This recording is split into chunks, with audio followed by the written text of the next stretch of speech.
Welcome back to the channel and another video in our Is It Worth It series. If you're new, I'll give you a little bit of a recap here. So we are a family from Fridley, Minnesota, and back in 2019 we started renting out our 2018 Heartland Mallard bunkhouse using RV Share and Outdoorsy. The thought at the time was just to see if we could get some rental income coming in to help offset the ownership cost of owning an RV. The first year went pretty well, so going into 2020, we thought we'd add a second rig to our fleet and treat it more as a business and try to maximize as much rental income as we could. So we bought a 2020 Grand Design 2400 BH and started renting out both campers. But then life got a little busy, so for 2022 we wanted to take a step back, slow things down a bit, sell one of our rigs and just stick to renting one trailer at a time. We decided it was a good time to sell our Mallard as it was relatively new. The market was still doing pretty good, and we sold that at the beginning of the year. On a side note, we bought that in 2018 for $15,500 and we sold it for the exact same amount, $15,500. So in essence, for 2022, we're kind of mirroring what we did when we started out back in 2019, just using RV rentals as a way to help offset the cost of owning a camper. And this seems to be what most of my viewers do as well. There's not a lot of people out there, at least that follow my channel, that are renting out multiple campers. There's some, but it seems like most people that interact with the channel here are just renting out one camper. So this end of the year video should be a little more relatable than videos in the past. In this series of videos, I try to go over some of the tweaks and changes we've made throughout the season to make the process easier. I'll answer some questions that I get from viewers. I'll go over what new gear we've purchased, issues we've had with renters, and then I'll try to be as transparent as I can, and I'll actually show you how much money you can bring in renting out your RV. If you've been following along since the beginning, you'll notice this last summer I didn't put out as many update videos as I've done in the past. And that's because it wasn't really a very eventful rental season. And by the way, the rental season up here in Minnesota pretty much starts at the beginning of May and dies down at the end of September. We were blessed this year with consistent bookings, excellent renters, a reliable RV, and really no conflicts to report. And we don't like to set ourselves up for disappointment, so we go into the rental season with expectations that there's gonna be some things that are gonna go wrong, we're gonna have some headaches, and there's gonna be some problems to sort out. But 2022 was very smooth sailing. You know, there's always little things you have to deal with, you know, like people don't empty the tanks properly. Sometimes there's more cleaning than others. You got to juggle your schedule around sometimes for certain pickup times, but you know, we really don't sweat those kind of small things. And overall, we were blessed with a very smooth season. All right, as far as tweaks and changes, not a whole lot for 2022. You know, if it's not broken, why try to fix it? But I'll highlight a couple things, and I may have mentioned these in previous videos too, but they're worth talking about again. Talk about bedding. When we started renting out our rig, we included bedding with the rental, no charge. That was too much of a hassle, so then we went the next season of offering it as a paid option.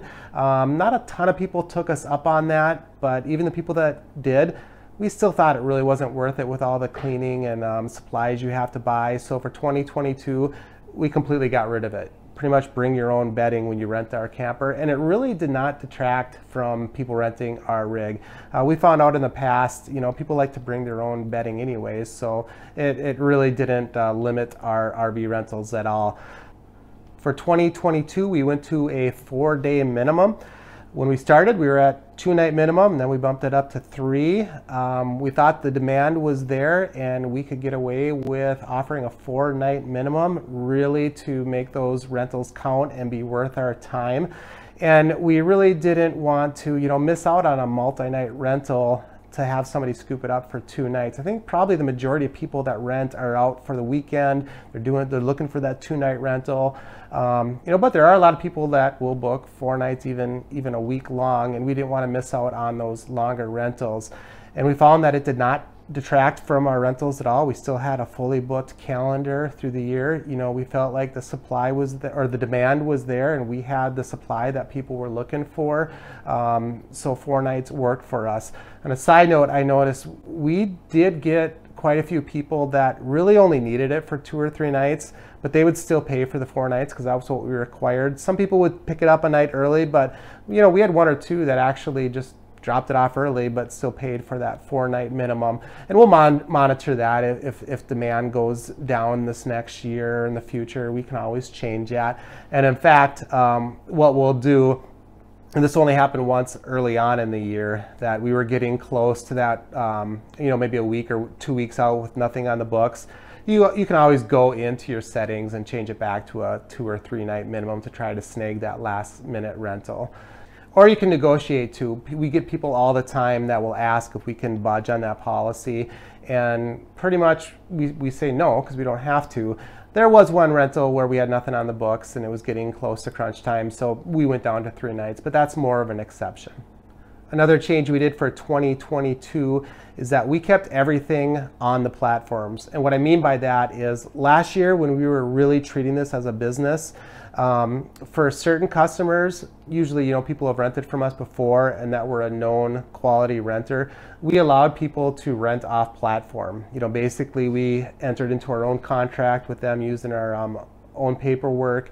We would have them get their own insurance rider with their company and we'd verify that. And it could be a win-win, we're not giving our cut to the platforms, they don't have to pay the extra fees, and it's a really good way to maximize your rental income, but it is a little more risky and more of a hassle. So keeping with that theme of, keep it simple, taking a step back, for 2022, we just went back to trusting the platforms with the entire rental process. Now, I think that did reflect in our year-end profits. You'll see we did not make as much money as we did last year or the year before, but it did make for a simpler season too. All right, as far as new gear, I don't have a lot to report on. We're kind of at that spot in RV ownership 3 years in where we've already bought a lot of the things we want and need for the rig. There's little fun things here and there. I got this little fun bear head bottle opener and some wind panels for our gazebo, that sort of thing. But now we're in that spot of replacing things. Obviously with RV rentals, your rig's getting used more, everything's getting accelerated in wear and tear. So we've had to buy some new hoses, a couple new camping chairs, that sort of thing. And by the way, if you kind of want to go see some of the gadgets that I've bought in the past, I do have an Amazon store, and I only put in there things that have really worked well for us. If I buy something and it just doesn't work out well or it's junky, I'll take it out of the store. But I'll put a link in the description of the video to our Amazon store, and there we'll have all the things that we've bought for our rigs through the years, things that have been fun, and also some tools and some things that have worked really well for us and our rigs. All right, let's get into some Q&A. These are some things that viewers often ask. A very common one is, what kind of weight distribution hitch do I have and do I like it? So we have an Anderson weight distribution and anti-sway setup. And overall, I've been very, very happy with it. Is it the best system out there? No. The Pro Pride system is still on my wish list, and I still want to move up to that system someday. But overall, I've been very happy with our Anderson system. I think it does a very good job with weight distribution. It does help with sway. It will not eliminate sway. When those winds are getting into the high teens, into the 20s, you are going to struggle with some sway, especially if you're towing with a half-ton like we are. But overall, I like it. It's pretty easy to set up. It's very light. It's been durable. I think it's a really good system. People often ask what we have our security deposits set at, and it's set at $1,500. When we started out, we had it at $500, which looking back, I think is actually crazy to have it that low. Yeah, your renter does have insurance on the rig when it goes out, but there are some things that are not covered, specifically that awning, and then interior damage is not covered under the general insurance policy as well. So you want to have a good security deposit that you can tap into if there's some things that are not covered. And it really hasn't distracted people from renting out our RV, having it that high. And if somebody can't afford a $1,500 hold on their credit card, I don't know if I'd be comfortable with them renting out our rig to begin with. Add-ons. People are often asking what our additional rental add-ons are. We have a few things, not a ton. Number one is our generator. I really like this addition to our rental setup. It doesn't get rented out all the time, and I haven't done the math on it, and it'll probably take a couple years for it to actually pay for itself just through renting it out. But for those renters that need it, it's great, but we actually use it quite a bit ourselves. So I'm really glad we bought the generator. When we started out, we bought a 150 watt solar panel, one of those suitcase kits, and that's been a real skunker. We have not had that rented out one time. That's been a real dud. We offer a wireless brake controller.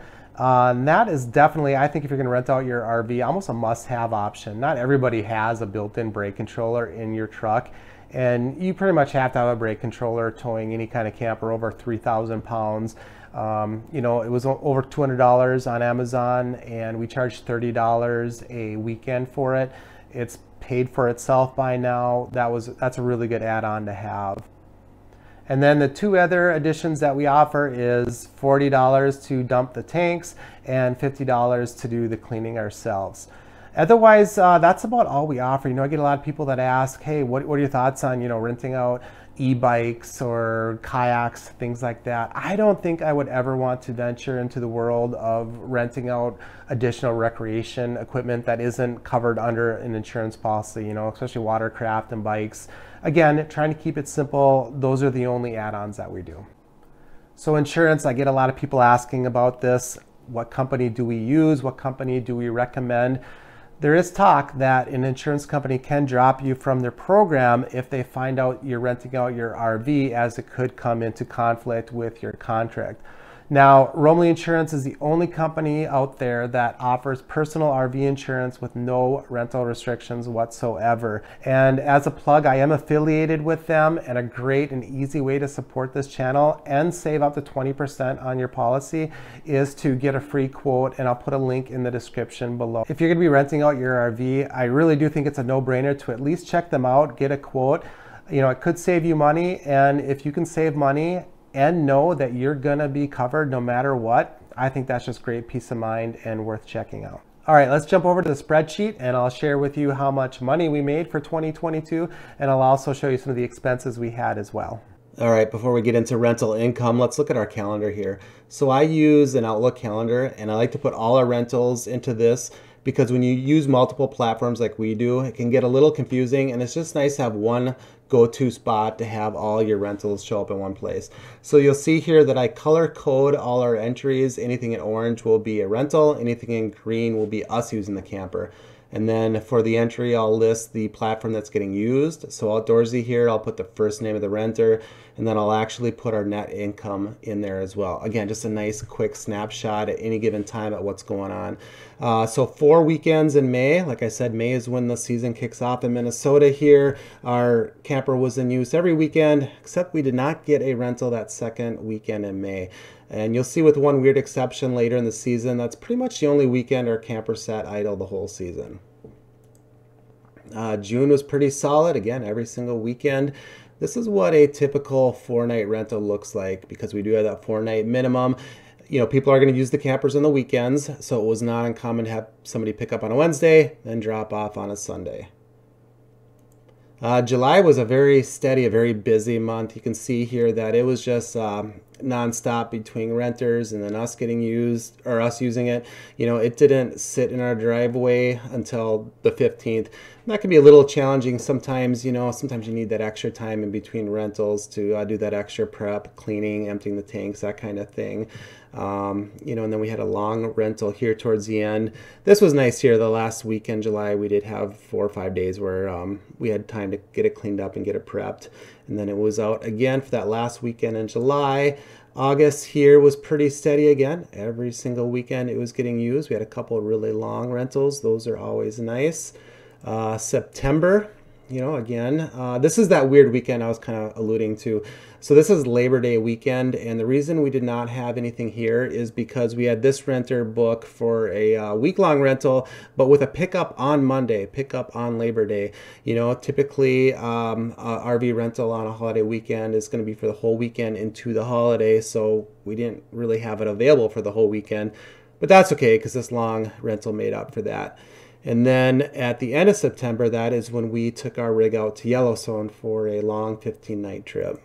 So October looks like this. Again, we, you used the camper quite a bit ourselves, and then we had one rental, a nice week-long rental towards the end. And then our camper goes off market November 1st. And this is a change as well. In the past, I would actually keep the camper available through the month of November because there is a market for hunters that like to rent out RVs. However, that can get a little complicated as once you get into mid-November, more nights than not, you're going to get into freezing temperatures, and then you're dealing with winterization. And again, keeping with that theme of keep it simple, we chose to just take it off the market November 1st. For 2022, I started using Google Sheets. Pretty much does everything an Excel spreadsheet would do, although because it's connected to your Google account, you can access it anywhere you have the internet, which I like. Okay, this is how I have it set up. Column A here is just the dates of each rental, but then I'll also put in the date of our monthly payment. Column B here, days rented, that's how many nights each rental was, what platform was used. Here I'll put in the full name of each renter. Obviously for the video, I have that blacked out. And then I'll list where the camper went and how many miles each rental was to. And this is pretty typical. I found through the years that most renters don't take your camper out very far. In fact, I think the longest rental we had was this one here, round trip of 530 miles. You know, and this was the first year too that our camper really wasn't taken out of state. Well, besides Wisconsin, that's just right next door though. But it seems like every summer we usually have one long trip, like out to Yellowstone or Glacier. Not so this year, except for us. Obviously, we took it out to Yellowstone and put 2,800 miles on it in one trip. And then here is payout. So this would be net payout after RV Share and Outdoorsy takes their cut. And then here is just the monthly payments for our camper. And then expenses, I individually enter those on a different spreadsheet, and then I just put the total at the bottom. And speaking of totals, let's go take a look here. All right, looking at totals, our average day for a rental was 5.3 nights. Obviously, having that 4-night minimum really helped bump that up this year. We only had 13 rentals total, and our rig took on a total of 7,175 miles between us and renters.